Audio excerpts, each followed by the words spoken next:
अब तो हम लोगों ने अभी तक जितने भी प्रीवियस हमारे लेक्चर्स हुए हैं सर, तो उसके अंदर हमने ये वाला टॉपिक, हमने पूरे चैप्टर को, ये सीबीएसई के हिसाब से चैप्टर था, इस पूरे यूनिट को हमने टोटल 5 पार्ट में डिवाइड किया था।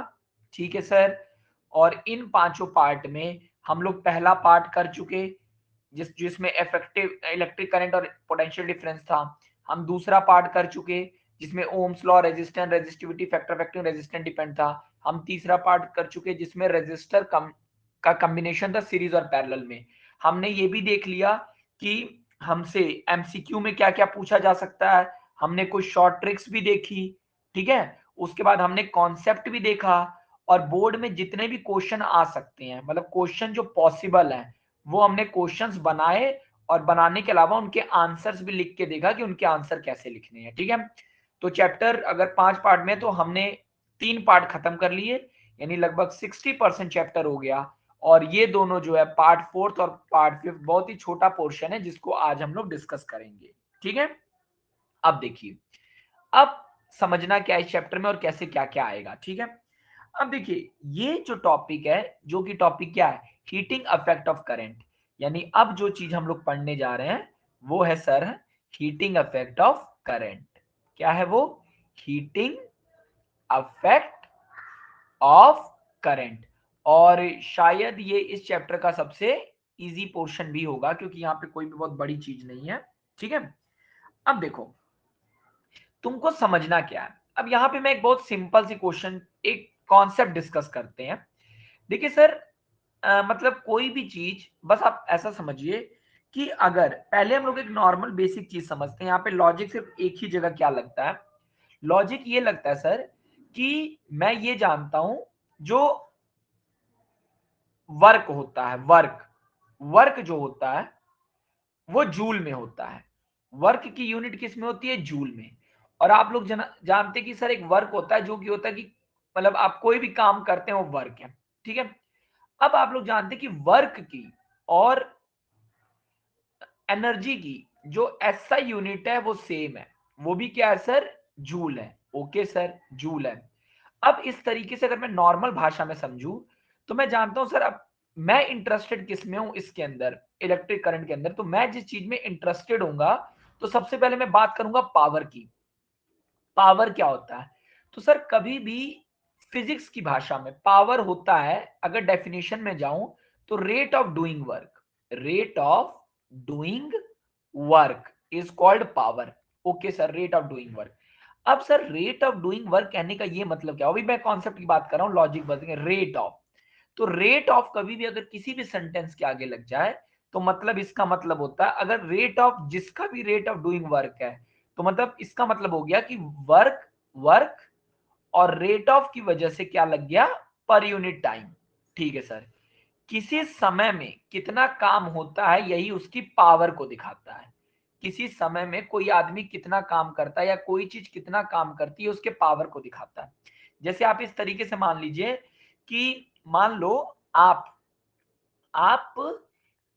1 घंटे में, आप 1 घंटे में एक चैप्टर खत्म करते हो, एक चैप्टर खत्म करते हो, तो आपकी अगर मैं पावर बोलूं तो 1 चैप्टर पर आवर है। वहीं आपका फ्रेंड 1 घंटे में 2 चैप्टर खत्म करता है, तो 2 चैप्टर वो खत्म कर रहा है पर आवर, तो उसकी पावर क्या है? 2 चैप्टर पर आवर है। तो मतलब किसी भी यूनिट टाइम में कोई भी वर्क जो आप कर रहे हैं वही आपकी पावर बताता है। और आप जानते हैं कि भाई जिसकी पावर ज्यादा है वही है, वही ज्यादा उसकी वैल्यू है मार्केट में। ठीक है सर, यहां तक समझ गए। अब सर यहां से कॉन्सेप्ट क्या निकला? अब देखो, अब कॉन्सेप्ट आपको क्या निकला और क्या ये लोग फंसाते हैं, बस हमको ये समझना है। तो सर अभी तक एक लाइन में देखेंगे आपको सारे फॉर्मूले कैसे हो जाएंगे। देखिए, पूरी कहानी में आएगी पावर, पूरी कहानी में आएगी पावर। तो पावर को मैं रिप्रेजेंट कर देता हूं पी से, और पावर होता है सर वर्क अपॉन टाइम होता है। अब वर्क अपॉन टाइम मतलब वर्क क्या हो गया? जूल में। टाइम किस में हो गया? जिसमें भी सेकंड में हो गया। ठीक है, तो ठीक है सर, जूल पर सेकंड हो गया, वर्क हो गया। अब अगर इसी तरीके से वर्क को मैं जानता हूं कि वर्क और एनर्जी की यूनिट एक ही होती है, अभी सर आपने बताया, तो आप यहां पे लिख सकते हैं एनर्जी जूल पर यूनिट टाइम सेकंड। तो आप एनर्जी पर सेकंड लिख सकते हैं। ठीक है, अब देखो, अब यहां पे हमको समझना क्या था। अब आप जानते हैं एनर्जी पर यूनिट टाइम होता है। ठीक है, यहां तक कोई अब देखो, अभी तक हमने कुछ चीजें पढ़ी, अब हम समझने की कोशिश। अब देखो यहां से हमारी चीजें गया। अब सर वर्क क्या होता है। अब कहानी में आया कि सर पावर आपने बता दिया, पावर जो होता है वो वर्क अपॉन टाइम होता है। ठीक है सर, अब आपको याद होगा हमने लेक्चर पहले वाले में देखा था। चलिए, तो देखिए सर W, अब आपने लेक्चर नंबर 1 में हमने सर देखा था कि W इक्वल टू क्या होता था, Q इंटू वी होता था कि नहीं। W equal to Q into V होता था। या पोटेंशियल डिफरेंस क्या होता था, पोटेंशियल डिफरेंस आपने बताया था सर W अपॉन Q होता था। तो अगर potential difference W upon Q होता था, यही होता था ना कि एक एक पोटेंशियल डिफरेंस क्या होता था, 1 वोल्ट क्या होता था। जब 1 जूल वर्क करना पड़ता है 1 कोलम्ब ऑफ चार्ज पे, तो जो पोटेंशियल डिफरेंस होता था 1 वोल्ट होता था। ठीक है सर, तो V equal to W by Q होता था। अब देखो यहां से आपको यही लॉजिक करना है, यानी इसका मतलब ये हुआ कि W equal to Q V हुआ, W equal to Q V. अगर आप ये लॉजिक समझ गए तो आप हर न्यूमेरिकल समझेंगे। तो W की जगह मैं लिख सकता हूं sir Q into V upon time. अब हम देखते हैं, तो हमारे पास एक फॉर्मूला ये था, पावर होता है सर वर्क अपॉन टाइम। एक फॉर्मूला ये हो गया, यानी अगर मुझे जूल में कुछ दिया, टाइम दिया, तो मैं पावर निकाल सकता हूं। अब W को मैं लिख सकता था QV, तो मैंने यहां लिख दिया। अब ऊपर से आप जानते हैं, देखो अब उसी लेक्चर में आपने जाना है कि जो I होता है सर वो Q बाय टी होता है। ओके सर, तो अगर Q बाय टी को आप लिखना चाहें तो आप यहाँ पे I इंटू वी भी लिख सकते हैं। ओके सर, ये भी एक फॉर्मूला हमको समझ आ गया। इसके अलावा अगर आप आई वी, अब देखो कई जगह पे आप देखेंगे, आप एक और चीज जानते हैं सर, क्यू जो होता है वो एन ई होता है, एन ई अपॉन टी। तो सर यहाँ पे मैं अगर आई की जगह एन ई ले लूं, तो एन ई इंटू, यानी ये क्यू हो गया एन ई, और ये v अपॉन टाइम हो गया, ये भी अपॉन टाइम हो गया। यानी सर अब मेरे पास एक लॉजिक क्या है, बहुत समझना, बहुत इंपॉर्टेंट चीज। यानी ये पूरी कहानी यहीं कहीं घूमेगी, ये पूरी कहानी इतने ही फॉर्मूले में है, ये पूरी कहानी इतने ही फॉर्मूले के अंदर घूम रही है। तो सर एक बार मतलब आपने बताया पावर जो होता है वो वर्क अपॉन टाइम होता है। वर्क क्या होता था, W equal to Q V होता था। तो सर इसको क्यू वी अपॉन टी भी ले सकते हैं, हाँ ले सकते हैं। क्यू को आप और क्या ले सकते हैं, क्यू को आप एन ई भी जानते हैं, क्यू जानते हो ना, एन ई होता था, ये भी लेक्चर 1 में देखा। तो N E upon V into T होता था। उसके अलावा आप जानते हैं क्यू बाई टी को आई भी लेता था, तो आई इंटू टी भी आप कर सकते हैं, आई इंटू वी भी आप कर सकते हैं। ठीक है, तो नॉर्मल जो आप फॉर्मूला जानते हैं, तो आपको नॉर्मली जगहों पे पावर जो होता है वी इंटू आई देखने को मिलता है, P equal to V into I देखने को मिलता है, जिसमें V जो होता है वो वोल्ट होता है, और I जो होता है वो एम्पियर होता है। वो किस में होता है, एम्पियर में होता है। तो पावर किस में आ जाता है, वॉट में आ जाता है। पावर किस में आ जाता है हमारा, वॉट में आ जाता है। क्लियर। अब सर यहां तक तो हमको कहानी समझ आ गई, यानी अगर इतना मुझे पता है तो मेरी कहानी में सारी चीज अच्छी है। ठीक है सर, अब बैक टू द स्टोरी, थोड़ा सा आगे देखते हैं। अब सर आपने बताया कि P जो होता है वो वर्क अपॉन टाइम होता है, हाँ बताया। अब सर वर्क की भी यूनिट वही होती है जो एनर्जी की यूनिट होती है। तो वर्क की जगह मैं लिख सकता हूं एनर्जी अपॉन टाइम, तो मैंने एनर्जी अपॉन टाइम लिख दिया। अब वर्क और एनर्जी, अब एनर्जी अपॉन टाइम को भी मैं वही वही बात हुई कि एनर्जी अपॉन टाइम अगर मैं लिख देता हूं, तो सर आपने अभी बताया कि P को हम E को क्या लिख सकते थे, अब W क्यू वी के बराबर मतलब E भी, इसको भी सर मैं क्यू बी अपॉन टी लिख सकता हूं। अब क्यू अपॉन टी को आई लिख सकता हूं, तो इसको भी आई इंटू वी लिख सकता हूं, या इसको N E V by T लिख सकता हूं। इतने चीजें हुए, ठीक है। तो ये एक मास्टर फॉर्मूला था, जो एक चीज भी मुझे पता है, मुझे सिर्फ अगर ये चीज पता है ये, तो अब एमसीक्यू यहां से ही सबसे ज्यादा बनेगा। देखो वो क्या दे देगा तुमको। अच्छा अब एक चीज और समझते हैं। अब सर इलेक्ट्रिसिटी में ये जो दिया आपने एनर्जी अपॉन टाइम, तो आप कह रहे हैं कि एनर्जी अपॉन टाइम जो होता है वो बराबर होता है पावर की। हाँ सर, यानी सर मैं ये भी लिख सकता हूं energy upon energy energy upon time जो होता है वो बराबर होता है Q V by T. Q V by T. हाँ, ये भी आप कह सकते हैं। तो सर एनर्जी जो बराबर होता है, एनर्जी पर यूनिट टाइम जो होता है वो बराबर होता है आईवी के। ये भी आप लिख सकते हैं सर। Okay sir. और सर आप कह रहे हैं कि एनर्जी अपॉन टाइम जो होता है वो बराबर होता है N E V by T के। यस सर, आप ये भी लिख सकते हैं। अब देखो भाई, अब एनर्जी जो होती है, अब एनर्जी कई तरीके की हो सकती है, लेकिन अगर मैं ये मानूं कि जो भी एनर्जी है वो हीट में बदल जा रही है, तो हीट एनर्जी पूरी कहानी में आ गया। पूरी कहानी में क्या आ गया? Heat energy. तो मैं ई बाय टी को लिख सकता हूं एच बाय टी, तो ये भी बराबर पी के हो गया। अब मैं ई को टी की जगह लिख सकता हूं, ई और एच मेरे लिए एक है। मैं ये मान के चल रहा हूं कि पूरी एनर्जी हीट में बदल जा रही है। तो सर दूसरे में मैं क्या लिख सकता हूं? एच बाय टी बराबर क्यू वी बाय टी है। अब मैं लिख सकता हूं एच बाय टी बराबर v इंटू आई है। और मैं यहां पे लिख सकता हूं h बाय टी बराबर N E V by T है सर। Okay sir. तो सर यहां से बेनिफिट क्या हुआ इतना लिखने का? अब देखिए यहां पे लॉजिक। अब आप जान गए कि एच जो होता है, अगर सिर्फ आपसे हीट एनर्जी पूछे, तो हीट एनर्जी बस अगर आपसे पूछेगा तो आप क्या निकाल सकते हैं? P into T. यानी अगर आपको पावर पता है तो आप P इंटू टी कर सकते हैं। यहां पे H इक्वल टू क्या आया? Q into V. Okay sir. यहां पे H क्या आया? V आई टी आया। Okay sir. यहां H क्या आया? एन ई वी आया। यानी H के सर मुझे इतनी चीजें पता चली। ठीक है सर। और क्या यहाँ पे फायदा हुआ? अब आप देखिए, अब आप अगर अगर आप एक और चीज जानते हैं, ठीक है, इफ क्या आप जानते हैं कि V equal to I R होता है, ओम्स लॉ। अगर हमको I भी पता है और R भी पता है, तो अगर मैं V को हटा दूं तो यहां तो सर P इंटू टी में लिख सकता था, लिख दिया। यहाँ पे Q और V को मैंने लिख दिया आई आर, तो क्यू आई आर हो गया। यहाँ पे अगर मैं V की जगह आई आर लिख दूं, तो V की जगह अगर मैं I इंटू आर लिख दूं, है ना, V और I इंटू टी कर दूं, तो ये हो गया आई स्क्वायर आर टी हो गया। और अगर मैं यहां पर भी V की जगह आई आर लिख दूं, तो H क्या हो गया? H हो गया N into E into V. V की जगह मैंने लिख दिया आई इंटू आर। अब देखो, यानी अब इतने सारे फॉर्मूले सर मेरे पास बन गए, इतने सारे फॉर्मूले बन गए।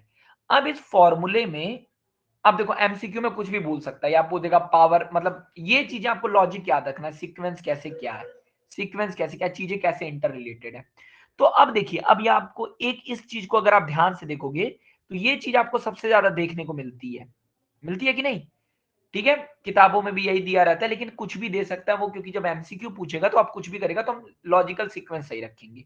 तो अब सर ये जो एच, अब देखो इन सब में कोई अंतर नहीं। अगर मैं इसको पहला बोलूं, इसको दूसरा बोलूं, इसको तीसरा बोलूं, इसको चौथा बोलूं, ये चारों चीजें एक ही हैं। तो मैं ये कह सकता हूं कि sir H equal to V I T है। पर्सनली मैंने बस यही एक चीज याद रखी हुई है, इसके अलावा मुझे कुछ भी नहीं याद है। मुझे सिर्फ ये याद है, एक तो ये याद है कि power equal to work upon time होता है, एक ये याद रखा हुआ है, और एक मैंने याद रखा है कि H equal to V I T. तो अगर H equal to V I T है, तो वी की जगह अगर आई आर लेते हैं तो आप आई स्क्वायर आर टी भी लिख सकते हैं। और अगर आई की जगह वी बाय आर लिखते हैं, तो v इंटू आई की जगह आपने v बाय आर रखा इंटू टी, तो आप v square into T by R भी लिख सकते हैं। तो इन चारों में से आप कुछ भी यूज कर सकते थे कि नहीं, इन चीजों में से। ठीक है। अब देखिए सर, अब यहां पे यही लॉजिक समझना था। अब हम लोग आते हैं from the point of view of board. अब ये चीज बहुत छोटी हो गई। क्यों छोटी हो गई सर? अब वो हमसे, अब यहाँ पे कुछ भी नहीं हुआ, यानी हम लोग बस जान गए ये चीज हमको जाननी थी और समझनी थी। ठीक है। और एमसीक्यू में अगर कहीं भी से भी हमसे घुमा के पूछेगा तो इन्हीं में से कहीं से वो घुमा के पूछेगा। ठीक है सर। अब लॉजिक क्या हुआ? अब लॉजिक क्या हुआ? अब हमसे पहला क्वेश्चन जो पूछा जाएगा, वो पूछा जाएगा कि what is Joule's Joule's law of heating. वो हमसे पूछेगा कि ये बताइए कि ये जूल्स लॉ ऑफ हीटिंग क्या होता है। यानी पहला क्वेश्चन उसने हमसे पूछ लिया, what is Joule's law of heating पूछेगा। ठीक है। अब देखिए, ये क्वेश्चन आने के बहुत चांसेस रहते हैं इस टॉपिक से। तो अगर मुझसे कोई पूछेगा तो देखिए, एक्चुअली में जूल्स लॉ ऑफ हीटिंग क्या है, यही है जूल्स लॉ ऑफ हीटिंग। यही जो H equal to V I T है या H equal to I square R T है, यही जूल्स लॉ ऑफ हीटिंग है। अब जूल्स लॉ ऑफ हीटिंग क्या कहता है? देखो, जूल्स लॉ ऑफ हीटिंग सीधे बोलना है कि द, अब मुझसे कोई पूछेगा what is Joule's law of heating, तो मैं बोलूंगा heat the heat produced in a resistor. अब देखो, आपको अभी तक एक चीज पता है कि सर रेजिस्टर मतलब कुछ भी, कोई भी डिवाइस जिसके अंदर चाहे वो बल्ब हो चाहे कोई भी हो, सबके पास रेजिस्टेंस होता है। तो यहां रेजिस्टेंस कहने का मतलब जनरली एक डिवाइस है। तो जूल्स लॉ ऑफ हीटिंग ये कहता है कि heat produced in a resistor is, तो पहला आप बोलेंगे directly proportional to square of current. अब देखो यहां पे आपको दिख रहा होगा, ठीक है? तो आप क्या बोलेंगे? आप बोलेंगे directly proportional to square of current, ठीक है, फॉर अ गिवन रेजिस्टर, ठीक है ना? इन अ रजिस्टर, और यहां पे आप एक चीज लिख लीजिएगा ताकि आपको बार बार नहीं लिखना पड़े, a given for a given resistance. ये लाइन लिखिए और इसको करिए अंडरलाइन जब भी आप इसको लिखेंगे। The heat produced in a resistor for a given resistance, for a given resistance. पहला चीज, पहला हुआ directly proportional directly proportional to current. Okay sir, ठीक है, यानी आई। उसके बाद दूसरी चीज आप इसमें क्या बोलेंगे? Point directly proportional to current. दूसरा पॉइंट क्या हुआ इसमें? अब दूसरी चीज देखिए, करंट के डायरेक्टली प्रोपोर्शनल टू रेजिस्टेंस, ठीक है? तो आप क्या बोलेंगे? Directly proportional to resistance, directly proportional, ठीक है? अब देखिए, फॉर अ गिवन रेजिस्टेंस, एक minute, to directly proportional to resistance for a given current, directly proportional to resistance for a given current, ठीक है? यानी directly proportional to resistance R for a given current. अब यहां पे आप लिखिएगा, एक minute, directly proportional to current for a given resistance, यहां होगा फॉर अ गिवन रेजिस्टेंस, ठीक है? इसको हटा दीजिए, यहां पे इसको मत लिखिए, ठीक है? इसको हम लोग मिटा देते हैं, ठीक है? अब देखिए आप लोग क्या करते हैं, आप लोग सीधे ये लिख देते हैं, ये लाइन नहीं आप लिखते हैं, जबकि इस लाइन की बहुत वैल्यू है, ठीक है? तो हमको ये लाइन लिखनी है, फॉर अ गिवन रेजिस्टेंस, ठीक है, directly proportional to resistance for a given current. Okay, and third point is, what is our third point? Third point ये है सर कि it is directly proportional to the time for, अब देखिए directly proportional, तीसरे number पे देखिए क्या है? टाइम, टाइम है ना? तो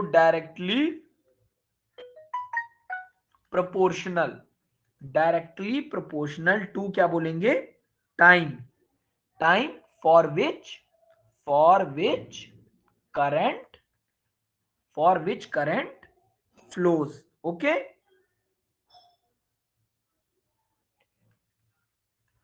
करंट फ्लोज थ्रू रेजिस्टर, ठीक है? ये लिख देंगे टाइम टी, और बस यहां पे आप लिखेंगे H इक्वल टू, या जनरल भाषा में पहले आप लिख के दिखा देंगे कि H directly proportional to I square है, H directly proportional to R है, H directly proportional to T है। तो H equal to I square R T, इसको डब्बे में आप करेंगे, यही जूल्स लॉ ऑफ हीटिंग है, ठीक है? समझ गए? ओके, है ना? ओके सर, एक चीज तो उसने हमसे ये पूछ दी, है ना? यहां तक क्लियर हुआ कि नहीं? तो सर ये एक आने वाले सबसे अच्छे क्वेश्चनों में से एक है जो आ सकता है, तो ये वाला हम समझ गए, इसको आंसर ऐसे लिखिएगा बोर्ड में, ठीक है? अब आगे देखते हैं क्या हमको करना है। तो हम लोग जूल्स लॉ ऑफ हीटिंग आ गया। अब देखिए इससे न्यूमेरिकल बेसिक कैसे कैसे बन सकते हैं, कुछ हम लोग 2-3 न्यूमेरिकल देखते हैं जो एकदम सिंपल आएंगे। जैसे देखो, आपको बस ध्यान क्या देना है पूरी कहानी में, आपको जो ध्यान देना है यूनिट्स का बहुत ध्यान देना है इसमें, यूनिट्स का। पावर हमेशा वॉट में होनी चाहिए, ओके सर। पावर हमेशा वॉट में होगी, ठीक है। और उसके अलावा वोल्टेज जो होना चाहिए वो हमेशा वोल्ट में होना चाहिए, करंट अगर दिया हुआ है वो एम्पियर में होना चाहिए, ठीक है। और आर रेजिस्टेंस जो है वो ओम में होना चाहिए, और टाइम जो दिया हुआ है, टाइम किस में होना चाहिए, टाइम जैसा दिया होगा हम लोग देख लेंगे, ठीक है। टाइम ज्यादातर किस में दिया रहता है, सेकंड में। टाइम किस में होना चाहिए, सेकंड में होना चाहिए। अब जैसे अगर एक मैं आपको जनरल क्वेश्चन बताऊं, ठीक है, जैसे अगर आप एनसीईआरटी में देखेंगे तो एक एग्जांपल दिया है जो एग्जांपल नंबर 12.10, एक बहुत बेसिक एग्जांपल जिसको हम लोग समझने की कोशिश करते हैं। क्वेश्चन ये उसमें पूछता है कि एक इलेक्ट्रिक आयरन है, आयरन मतलब क्या होता है, जिसको हम लोग आम भाषा में बोलते हैं प्रेस, जिसको हम लोग क्या बोलते हैं, प्रेस, कपड़ा प्रेस करने वाला। तो बोला कि एक आयरन है, वो एनर्जी जो कंज्यूम कर रहा है, यानी एनर्जी देखो यहाँ पे यूज बोला है, एनर्जी कंज्यूम कर रहा है, एनर्जी कंज्यूम कर रहा है, वो कितनी कर रहा है, 840 वॉट। इसका क्या मतलब हुआ, इसका मतलब ये हुआ कि वो कितनी एनर्जी यूज कर रहा है, वो 840 वॉट कर रहा है, ठीक है। और बोला कि इतनी कर रहा है when heating is at maximum rate, ठीक है, वो इतना यूज कर रहा है जब उस पे क्या हो रहा है, हीटिंग हो रहा है मैक्सिमम रेट, ठीक है sir. When heating eight maximum rate, ये पहला एक चीज बोला है क्वेश्चन में, ठीक है सर। उसके बाद बोला और वो 360 वॉट यूज कर रहा है, दूसरा, अब दूसरे में बोल रहा है कि वही प्रेस 360 वॉट यूज करता है जब वो हीट होता है, व्हेन हीटिंग एट मिनिमम, जब वो हीट किस पे होता है, मिनिमम पे होता है। और कहानी में बोला है कि जो वोल्टेज है, वोल्टेज जो सप्लाई हो रहा है वो 220 वोल्ट का वोल्टेज है, ठीक है सर। तो पूछ रहा है कि बताइए दोनों केस में रेजिस्ट करंट कितना है, यानी वो बोल रहा है कि फर्स्ट केस में करंट बताइए कितना होगा, सेकंड केस में करंट कितना होगा। तो देखो, अब आप सोचिए कि यहाँ पे P दिया हुआ है, यानी एक तरीके से पावर दिया है, एनर्जी कंज्यूम, अगर ये चीज वॉट में लिखी है, ये चीज वॉट में लिखी है, तो हम लोग क्या समझ गए, यहाँ पे पावर दिया हुआ है। तो आप जानते हैं सर कि P equal to V into I होता है, तो I क्या होगा, I होगा P बाय V होगा। अब इसका मतलब क्या हुआ सर, इसका मतलब ये हुआ कि जब हमसे पहला केस पूछेगा, पहला वाला केस, तो P कितना है, P है 840, ओके सर, 840 वॉट, और और मतलब पी आई तो, और वी कितना है 220 वोल्ट। तो अब करंट किस में आएगा, तो 840 में 200 ये घटाएंगे, जब आप इसको सॉल्व करेंगे तो ये वैल्यू कितनी आएगी, लगभग जीरो से जीरो कट गया, और ये 11 हो गया, और ये 211 जा 42, है ना। तो ये आ जाएगा लगभग 11 3 जा, मतलब 3.8 एम्पियर के आउट आसपास करंट आएगा।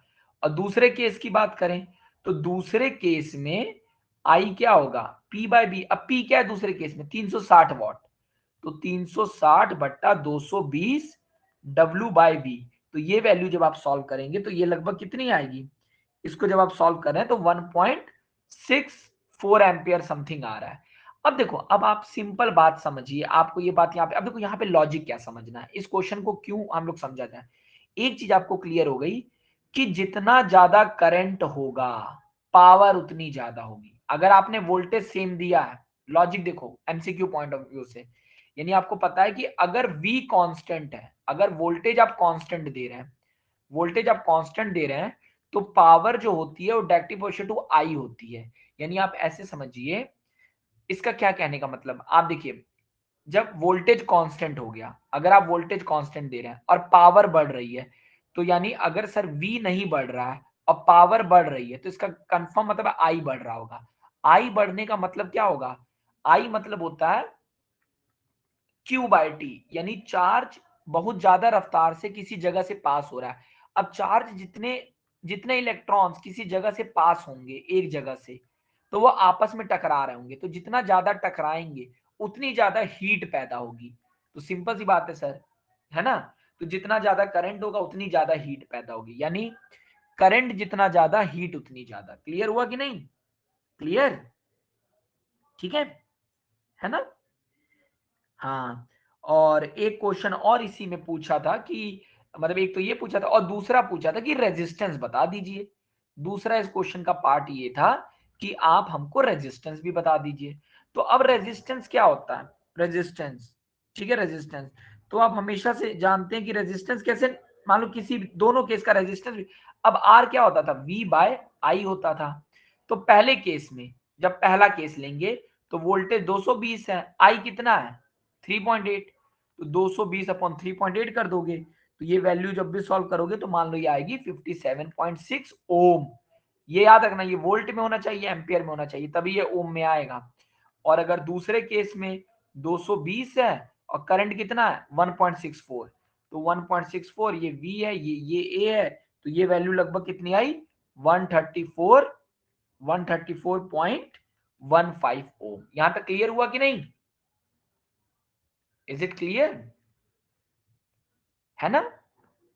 तो एक बहुत ही इजी क्वेश्चन था, ठीक है, यानी हमसे कुछ भी वो पूछ देगा तो यही चीज, तो हमको याद क्या रखना है सर, तो अभी तक हम लोग समझ गए सर, मतलब अगर मुझे P इक्वल टू वी आई याद है, अगर मुझे आई को मैं V बाय आर ले लूं तो P equal to V square by R होता है, और अगर मैं इसको V को आई आर ले लूं तो आई स्क्वायर आर होता है।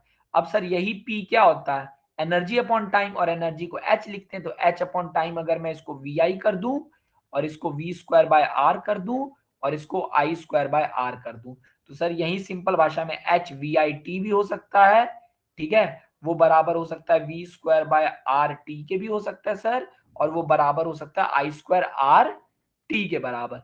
और इसी चीज को जो ये आई स्क्वायर आर टी है, इसी को मैं क्या लिख देता हूं, एच इक्वल टू, यही जूल्स लॉ ऑफ हीटिंग कह देता हूं। यहां तक क्लियर हो गया ना, ठीक है ना।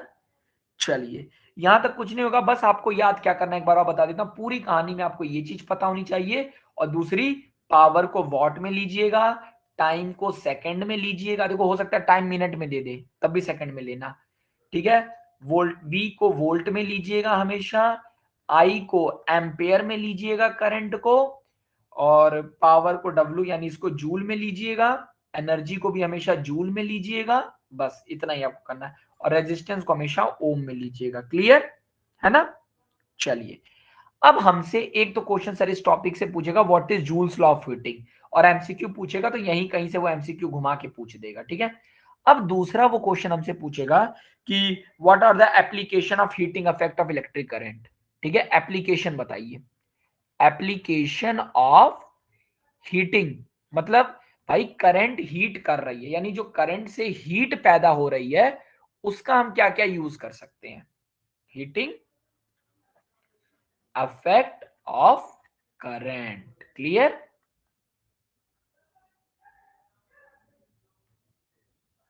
ठीक है। देखिए, अब क्वेश्चन पहला वो क्वेश्चन इस टॉपिक से पूछेगा sir what is Joule's law of heating, ये क्वेश्चन सर मेरा तैयार हो गया। इसको लिखने का तरीका यही है, बस ये नहीं लिखना डायरेक्टली प्रोपोर्शनल टू करंट, ये भी लिखना है for a given resistance, directly proportional to resistance for a given current. देखो वोल्टेज नहीं, अगर करंट होगा तो देखो वोल्टेज का नाम नहीं लेना है कहीं भी, बस ऐसा जान लो।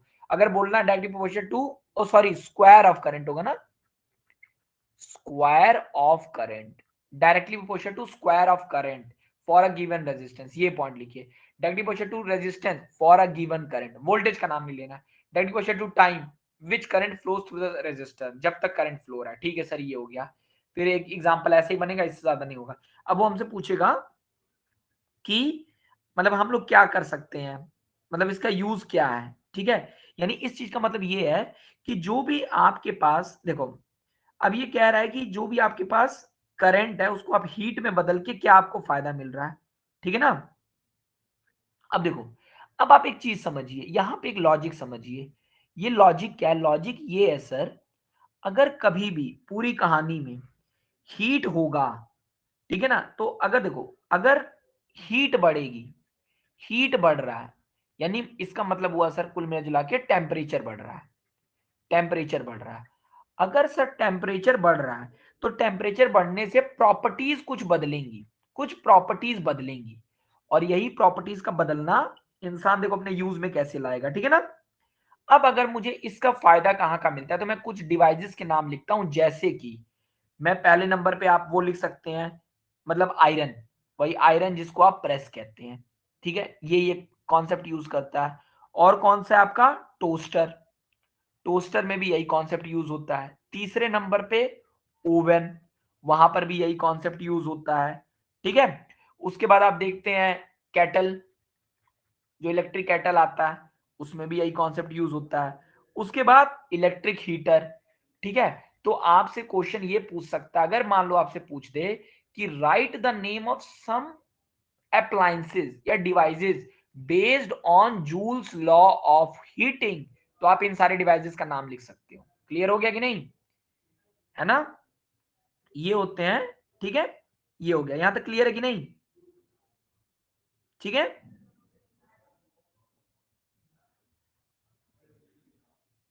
ठीक है, यही नहीं, इसके अलावा आप एक जो की पॉइंट लिखेंगे, आप ये लिख सकते हैं कि मतलब हीट, इन चीजों को यहां पे तो सिर्फ हीट को आप हीट की तरह यूज करें, गर्मी की तरह, लेकिन सिर्फ टेम्परेचर बढ़ाने पे हीट ही नहीं, हम लोग लाइट की तरह भी यूज कर सकते हैं, ठीक है ना। तो आप क्या बोल सकते हैं यहाँ पे एक नया नया पॉइंट, इलेक्ट्रिकल हीटिंग जो होती है, electrical heating is also used to electrical heating is also use to produce light.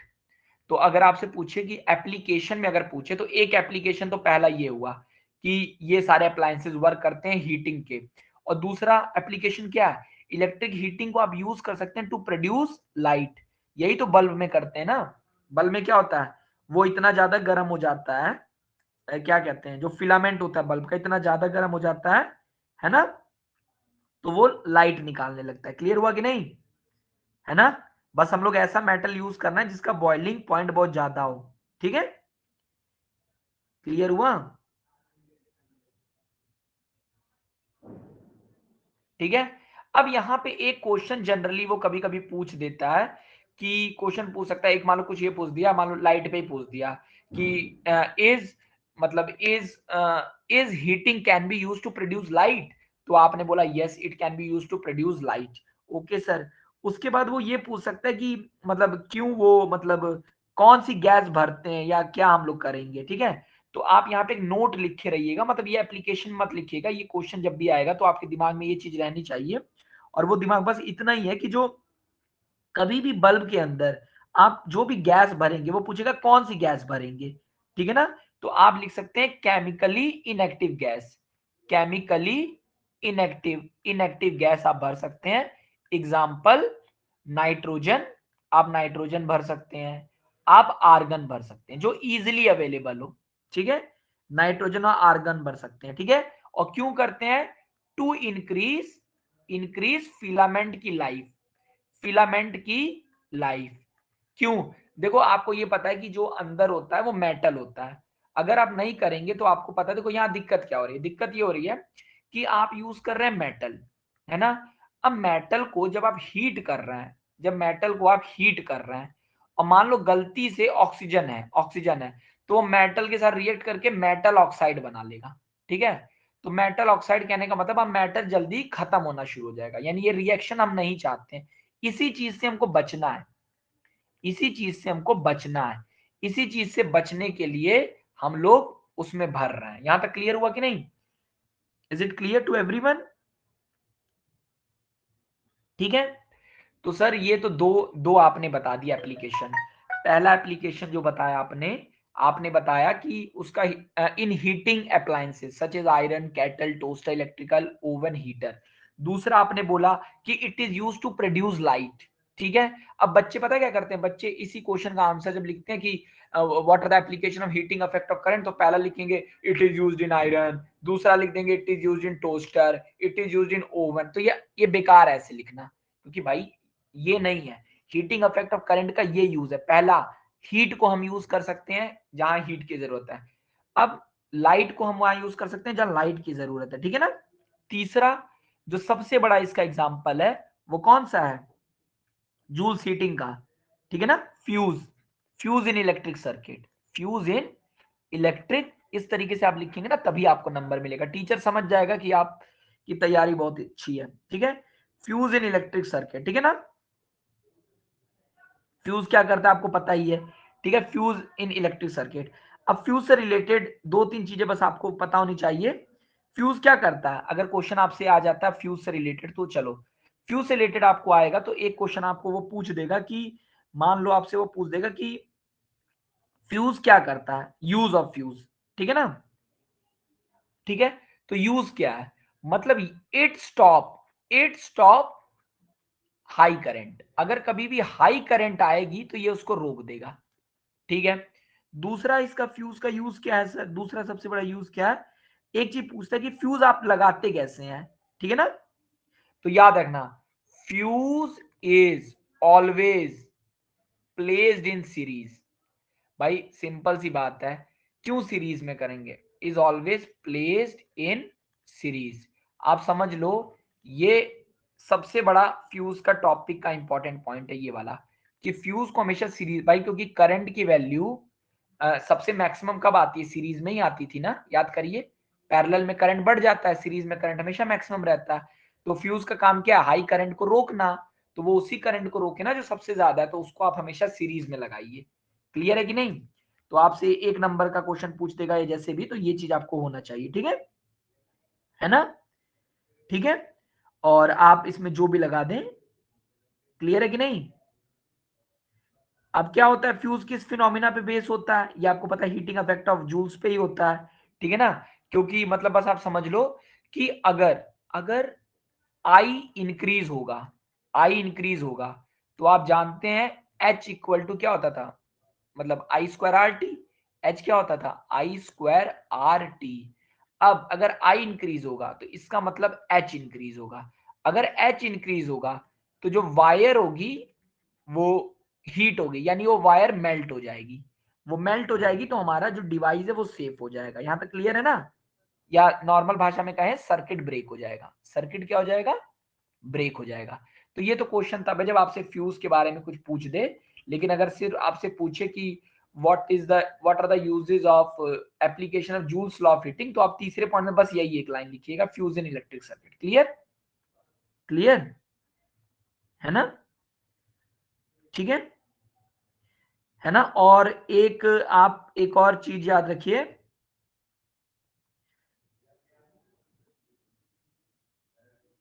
चलो ठीक है। अब देखो, अभी कम से कम आपसे एक क्वेश्चन मैं यहाँ पे और बताता हूँ कि कभी कभी आपसे बोल देगा, जैसे क्वेश्चन आपको देखो यहाँ पे एक न्यूमेरिकल बना सकता है फ्यूज से पूछ के, बोर्ड ने अभी तक ऐसा क्वेश्चन नहीं पूछा, लेकिन मान लो ऐसा कई सैंपल पेपर में क्वेश्चन आएगा।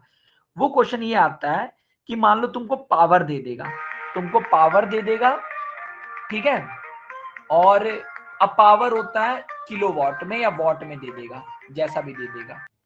देखिए, अब यहां पे एक न्यूमेरिकल देखते हैं जो बच्चे नहीं कर पाएंगे। देखो, पावर आपको वॉट में दे देगा, ठीक है, तो कोई दिक्कत नहीं। अगर आपको पावर दे दिया है और वोल्ट दे दिया है, वोल्ट दे दिया है, तो वोल्ट आपको हमेशा वोल्टेज वी में देगा। तो आपसे पूछेगा कि बताइए फ्यूज कितने एम्पियर का यूज करें, या क्वेश्चन में देखो ये एमसीक्यू में पूछेगा आपसे, एमसीक्यू में जैसे बोल देगा कि आपके पास एक, आप दुकान पे गए, जैसे आपसे क्वेश्चन दे दिया, देखो बोलेगा कि आपके घर में कनेक्शन है, मान लो नॉर्मल घरों में 1 किलोवाट का कनेक्शन होता है, बोल देगा आपके घर में 1 किलोवाट का कनेक्शन है, ओके। और बोला कि घर में जो सप्लाई आ रही है वो 220 वोल्ट की आ रही है, तो वो आप ऑप्शन में आपको देगा कि आप कितने, कौन सा फ्यूज लगाएंगे, 1 एम्पियर का फ्यूज लगाएंगे, 2 एम्पियर का फ्यूज लगाएंगे, कि 4 एम्पियर का फ्यूज लगाएंगे, कि दे देगा 5 एम्पियर का फ्यूज लगाएंगे, ओके। तो देखो जब भी ऐसा क्वेश्चन आएगा, बिल्कुल दिमाग बहुत सिंपल रखना है। तुम जानते हो, देखो ये पी दिया है, ये वी दिया है, और फ्यूज क्या होता है भाई, वो करंट ही देगा, तो तुम जानोगे P equal to V into I होता है। अब P कितना दिया है, 1000। अब देखो आपको पता था, मैंने आपको बताया कि P हमेशा वॉट में रखिए, तो आपने यहाँ लिख दिया 1000 वॉट, और V 220 वोल्ट इंटू आई, तो आई क्या हो गया, आई आ गया 1000 बट्टा 220। इसको मान लो आपने सॉल्व कर लिया, तो 2 11 जा और 2 50 जा, तो 11 मतलब 11 4 पॉइंट समथिंग आ गया, मान लो 4.85 या 6, मान लो 4.6 एम्पियर आया। तो आप कौन सा फ्यूज यूज करेंगे भाई, 1 एम्पियर का कर नहीं सकते, क्योंकि 1 एम्पियर तो तुरंत, अब देखो यानी मैक्सिमम करंट कितना आ रहा है इस केस में, 4.6 एम्पियर आ रहा है कि नहीं, ठीक है। तो भाई इतना तो सर्किट में करंट बह ही रहा है। अब सर्किट में जब इतना करंट बह रहा है तो भाई कम का फ्यूज लगाओगे तो भाई तो बेकार है। तो वो कह रहे हैं आप फ्यूज कम से कम 5 एम्पियर का लगाइए, यानी 5 एम्पियर का फ्यूज लगाएंगे तो अगर इससे ज्यादा करंट घर में आ गया, मान लो बाय चांस इतना तो आ रहा है क्योंकि आपके घर में अगर 1 किलोवाट की सप्लाई है और 220 वोल्टेज का तो आपको इतने का फ्यूज चाहिए। लेकिन अगर करंट इतना आएगा, इतने अगर करंट इससे ज्यादा आ गया तो आपका फ्यूज आपके डिवाइसेस को प्रोटेक्ट कर देगा। क्लियर हुआ कि नहीं? एमसीक्यू कहां से बनाएगा यहाँ पे? Clear? Is it clear? Clear ना? तो सर ये हम लोग समझ गए। तो अगर हमसे कुछ अलग टाइप का क्वेश्चन पूछता है, केस स्टडी में कहीं फ्यूज का कुछ पूछेगा तो यहां से आप पता कर सकते हैं। ठीक है, तो ये दोनों चीजें हम लॉजिकल समझ गए सर। ठीक है, तो वो अगर पूछते what is fuse, what is the purpose of fuse, why fuse is used, या जो भी चीजें बोल दे, ये चीजें हम लोग क्लियर हो गई। ठीक है, अब सर कहानी में अगर आप थोड़ा सा आगे देखेंगे तो ये लास्ट लेक्चर था इस चैप्टर का।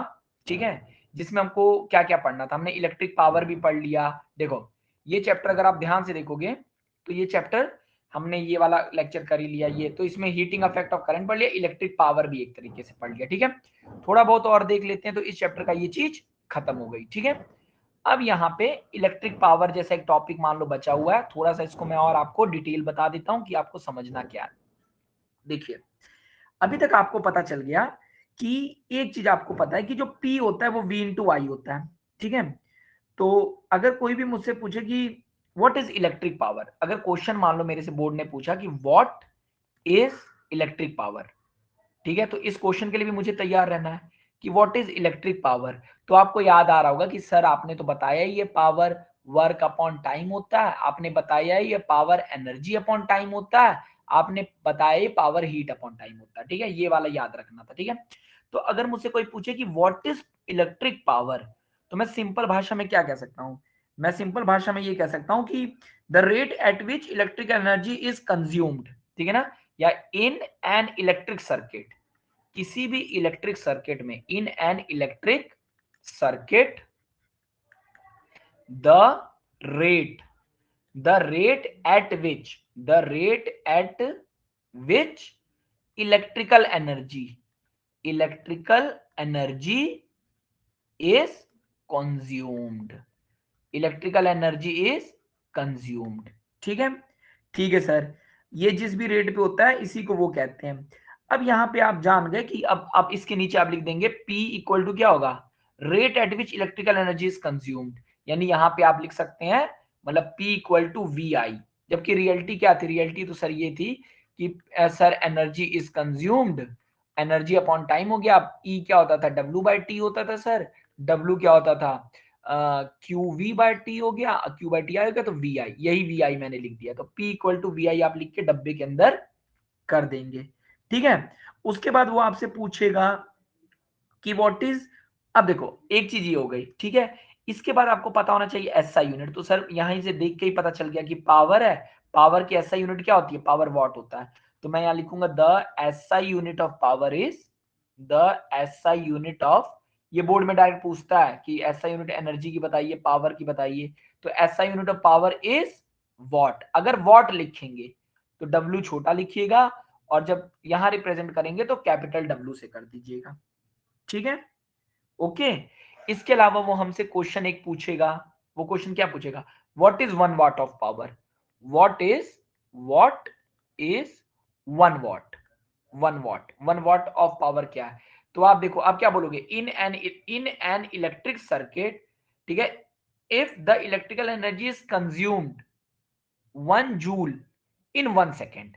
ठीक है, तो अब आप क्या बोलोगे, इन एन इलेक्ट्रिक सर्किट, ठीक है, if electrical energy, energy is being consumed, is being consumed, ठीक है ना, at a rate of, at a rate of 1 joule in 1 second.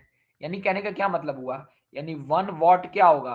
1 what होगा पावर, वी इंटू आई ना, तो इसको आप मतलब पावर ये वॉट में हो गया, तो इसको 1 जूल अपॉन 1 सेकेंड कर दीजिएगा। तो यही चीज क्या हो जाती है? पावर हो जाती है। या आप बोल सकते हैं कि 1 वॉट ये भी होता है अगर इस वाले को यूज करोगे, वी इंटू आई, तो 1 वोल्ट 1 वोल्ट और इंटू 1 एम्पेयर। तो आप ये भी बोल सकते हैं कि आप क्या कह सकते हैं कि पावर क्या होता है, ठीक है, बोलोगे if the potential difference of 1 volt, ठीक है ना, if the potential difference is 1 volt and current of 1 ampere is flowing through a circuit, then the power consumed is 1 watt। समझ गए कि नहीं, है ना, ठीक है। अब यहां पे बस समझने वाली अब एक ही कहानी बच रही है सर, इस चैप्टर का लास्ट टॉपिक। अब देखो क्या है वो, इस चैप्टर का लास्ट टॉपिक ये है कि sir P equal to V into I होता है। अब ज्यादातर जो पावर होता है ना, पावर, अब आप देख रहे हैं कि P equal to V into I है ना। अब यहां पे क्या है, आप जानते हैं sir P equal to V into I है। अभी आप जानते थे पावर क्या होता था sir, energy per unit time, तो बराबर V इंटू आई है। उसके बाद आप जान गए सर जो एनर्जी होता है वो वी आई टी हो गया, ठीक है, एनर्जी क्या हो गया, वी आई टी हो गया। उसके बाद आप जानते हैं सर वी इंटू आई क्या होता है, पावर होता है, तो तुम इसको लिख दिए पी इंटू टाइम टी, यही एनर्जी है, जो कि अब यहां से भी मतलब E equal to P into T हो गया। अब देखो, अब नॉर्मली घरों में 1 वॉट नहीं, आप देखते होंगे कि पंखा लगा है 150 वाट का, 150 वाट का पंखा लगा है, 90 वाट की टीवी चल रही है, 1000 वाट का हीटर चल रहा है, 2000 वाट का एसी चल रहा है। तो घर उर में छोटी चीजें नहीं होती हैं, बड़े बड़े वाट होते हैं, 50 वाट का बल्ब है, 20 वाट का बल्ब है। तो 1 घंटे में जो भी है, अब देखो पावर नॉर्मली, अगर पावर 1 किलोवाट है, अगर मान लो पावर 1 किलोवाट है और टाइम हम 1 घंटे मिले, 1 घंटे मिले, तो ये जो एनर्जी होती है इसको हम लोग कह देते हैं 1 किलोवाट आर, 1 किलोवाट आर, ठीक है, क्लियर हुआ यहां पे, है ना, ठीक है। तो अगर मुझे इसी चीज को पूछेगा आपसे, अब वो क्वेश्चन देगा कि convert convert 1 kilowatt hour into, convert 1 kilowatt 8 into joule, joule में बदलो। अब देखो, अब कोई बात नहीं सर, अब यहाँ क्या करना है, यहाँ कोई भी लॉजिक नहीं है इतना बड़ा। क्यों नहीं है सर, क्योंकि सर एनर्जी जो है, एनर्जी जो होती है वो क्या होती थी, अभी आपने बताया पावर इनटू टाइम, यानी पावर, एनर्जी जो है सर वो, एनर्जी जो है वो पावर इनटू टाइम है, ठीक है, पावर इनटू टाइम है। अब पावर कितना आपने बोला 1 किलोवाट है, और टाइम कितना है 1 आवर है। 1 किलोवाट आवर मतलब सर 1000 वाट है। 1 आवर मतलब आपने बोला था सारी चीजें वाट में रहेगा, और टाइम हुआ सर सेकंड में, 3600 सेकंड है। तो अगर मैं इसको करूंगा 36 2 जीरो 3 जीरो वाट सेकंड, ठीक है, तो इसको अगर मैं कहूंगा तो 36 लाख। तो इसको मैं लिख सकता हूं, आपको पता है कि साइंटिफिक नोटेशन में क्या करते हैं, हमेशा 1 से 10 के बीच में लिखते हैं। तो ये हो गया 3.6 इंटू 10 पे पावर 6, या तो मैं इसको जूल लिख दूं छोटा, और अगर मुझे बड़ा लिखना है तो मैं क्या लिख दूंगा, अगर मुझे बड़ा लिखना है सर तो मैं लिखूंगा 3.6 इंटू 10 पे पावर 6 जूल। ये हमसे वो डायरेक्ट क्वेश्चन पूछ सकता है एमसीक्यू में, ठीक है, क्लियर हुआ, ठीक है ना। और एक जो सबसे ज्यादा इस टॉपिक से क्वेश्चन बनता है वो यही बनता है कि आपको वो कई सारे अप्लायंस दे देगा, ठीक है, कई सारे वो अप्लायंस दे देगा, ठीक है, और वो पूछ देगा, जैसे एग्जांपल नंबर अगर आप 12.13 देखेंगे एनसीईआरटी में, तो जैसे उसने बोला हुआ है उस क्वेश्चन में, देखिए वो ये बोलता है कि एक रेफ्रिजरेटर है, एक फ्रिज है, मान लो फ्रिज है, कह रहे हैं कि जो फ्रिज है वो कितने का है, वो फ्रिज है 400 वॉट पे चलता है, ठीक है, यानी फ्रिज का पावर दिया हुआ है 400 वॉट दिया हुआ है, और बोला है कि वो फ्रिज चलता है 8 घंटा पर डे, यानी वो उसका टाइम कितना है, टाइम है उसका सर 8 घंटा पर एक दिन में चलता है।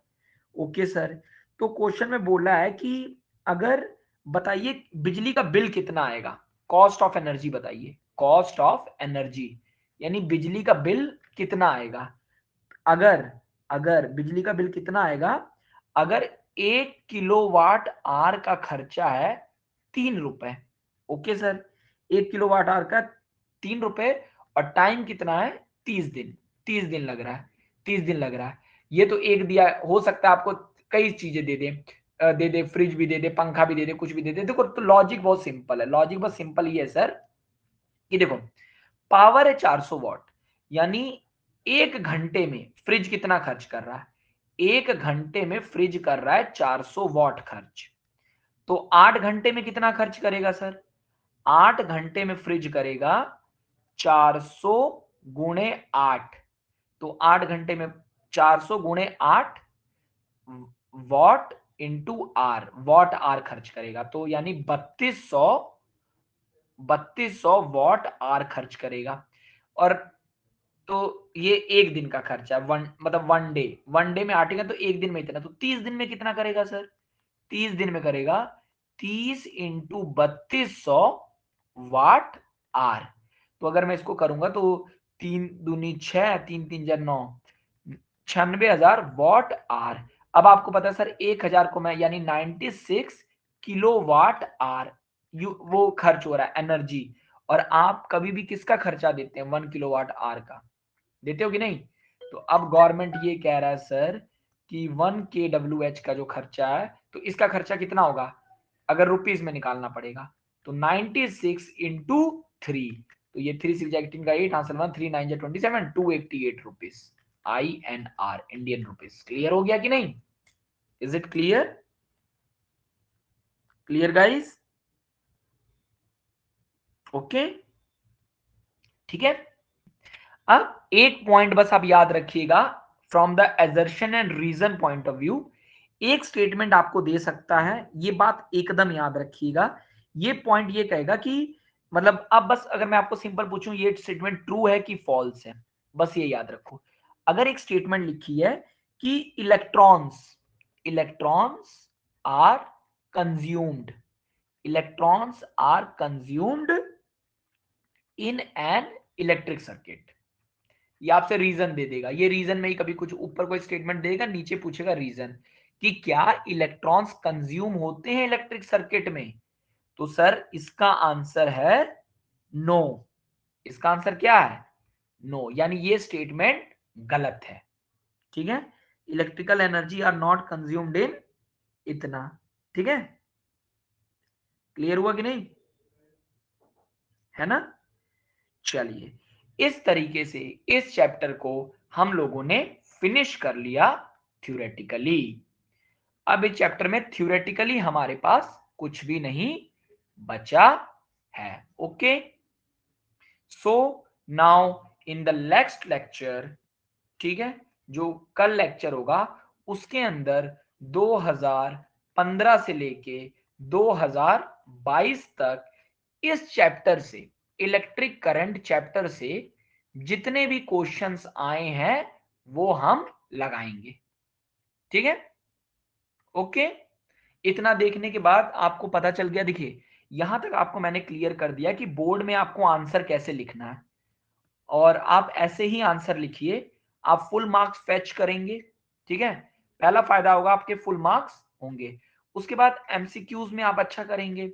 अब कल की अगर बस आप सीरीज देख लें, जो कि एक सीरीज है, तो उसको देखने के बाद आपका सारा काम हो जाएगा। ओके, तो इस तरीके से एक लेक्चर और लगेगा, तो 4 से मतलब मुझे लगता है 4-5 घंटे के, मतलब 5 घंटे में हमने इलेक्ट्रिसिटी कंप्लीटली खत्म कर लिया। अगर इस लेक्चर को आप 2 बार रिवाइज कर लेते हैं और एक बार थोड़ा बहुत पेन कॉपी पे चला लेते हैं, तो इलेक्ट्रिसिटी में किसी टॉपिक पर आपका एक भी नंबर नहीं कट सकता है, क्योंकि ये पूरी वीडियो डिटेल्ड थी। ओके, इसमें कोई भी कॉन्सेप्ट मैंने मिस नहीं किया है।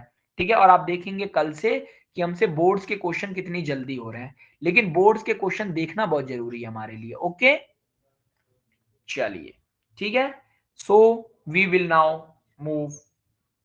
ठीक है, कल मिलते हैं अपने हमेशा के टाइम पे। चलिए, ओके, बाय बाय।